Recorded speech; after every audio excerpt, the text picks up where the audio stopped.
Welcome to your Cancer horoscopes for the week of the 21st through the 27th of April, the last full week of April. We're moving into May next week. There's really no planets to influence Cancer.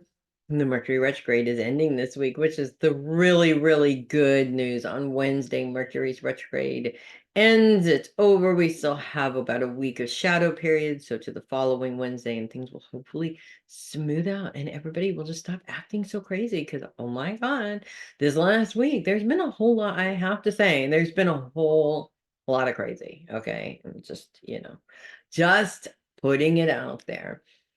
And I can see where you guys would really want to be hiding and really being the introverts that you are because of all this stuff going on. I mean, when things get really, really nuts, I feel like Cancers introvert more and more and more to just kind of escape it.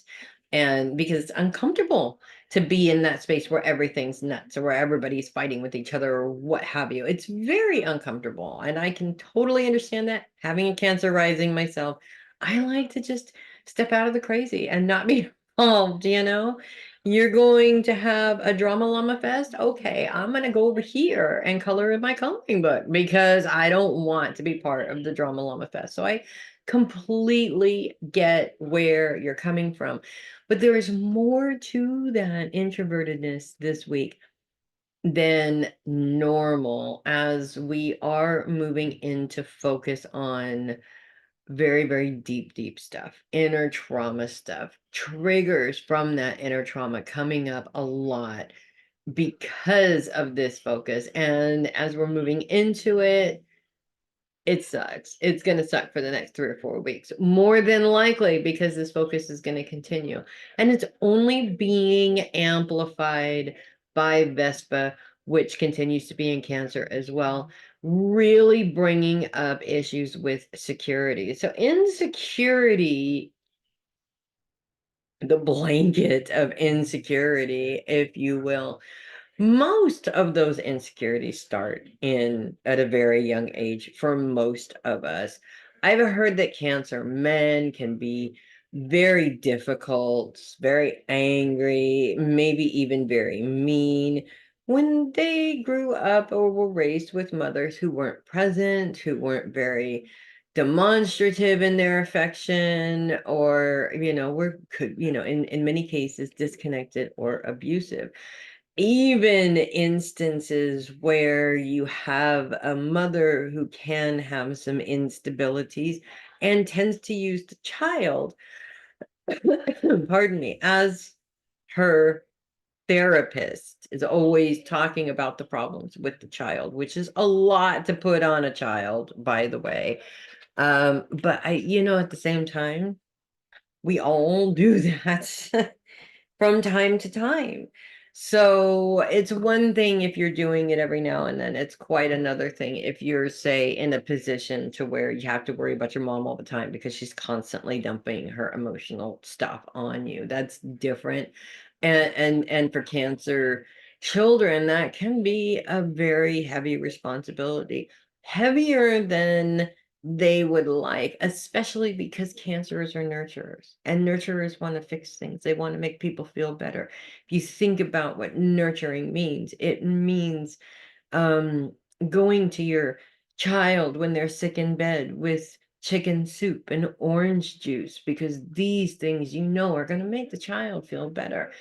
And when you're in a situation like that, where with a person where no matter what you do or say, there is no way to fix the problem, becomes very difficult to continue to be in the same space with that person. Two things about this that are really important in terms of what to do about these insecurities. First thing here is most people run from their insecurities. They leave the place that's making them feel insecure. If you are fearful at all about the situation, you avoid the situation. This doesn't help you grow. It doesn't help you move forward. It doesn't help you get where you want in life. You just kind of stay in the same place, and over time it consumes you. And in a nice way either. It's in many cases it just continues to promote more and more and more anger at yourself, at everybody, your family, at the world, at everybody around you. It's just not a nice place to be. The other thing is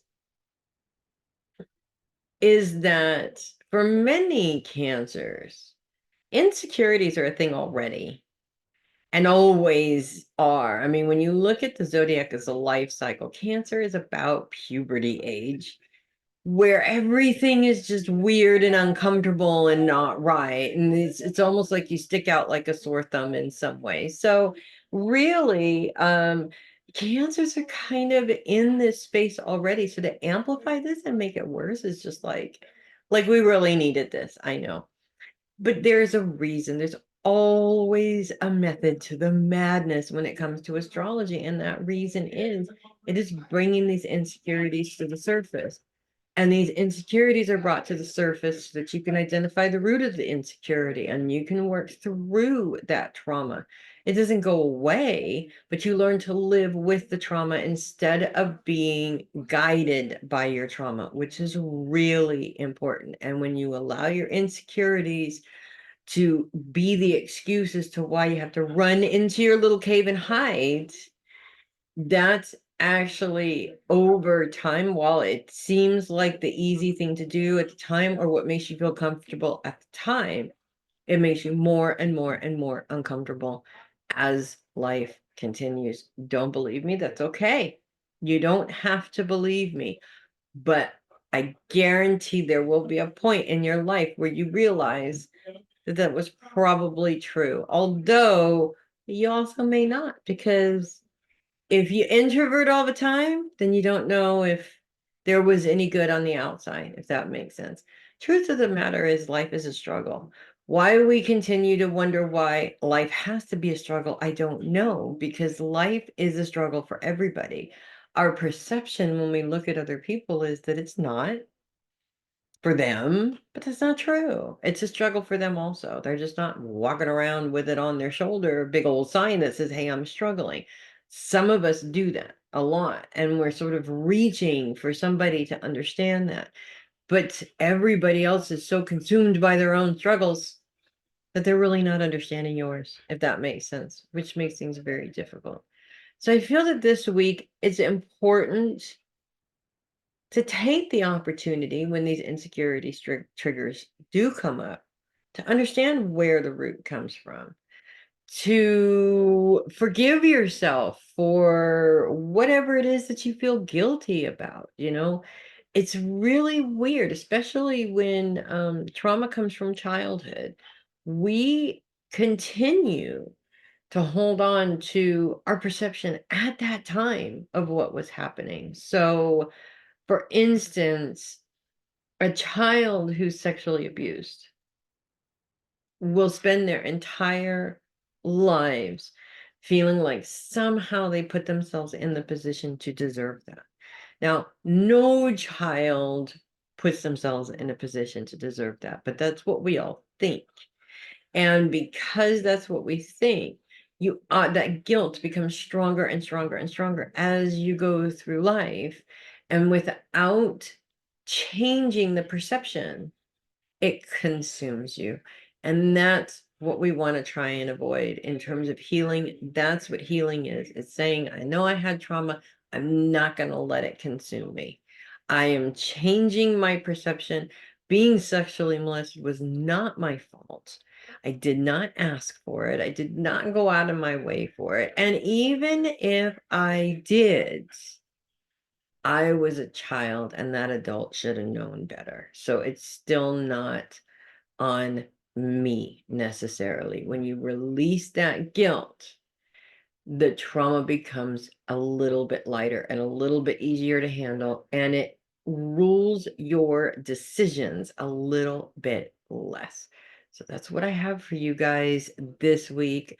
It may seem like not very good news. I'm not gonna lie. It is not an easy thing to do. We all spend at least 3 or 4 weeks a year focus with our energy focused in this place, and it's not easy. I hate it every single time it happens, but I feel better for it afterwards. Not in the moment, but it's kind of like taking medicine for a cold. It's disgusting. You don't want to swallow that pill. You don't want to taste the medicine, but you do want to get over your flu. And so you do it and you get better. So that's what I have for you guys this week. I am Melissa Bruce, Heavy Metal Psychic. I will see you next week. And in the meantime, you guys embrace and love who you are. You are the fantastically creative, super empathic superstar nurturers. And I know that that can be a little bit overwhelming at times, but they only give these jobs to people who can do it. And that's why you guys have the job, because you are super great at it, regardless of what anybody says. I'll see you next week. Make it a great week, you guys.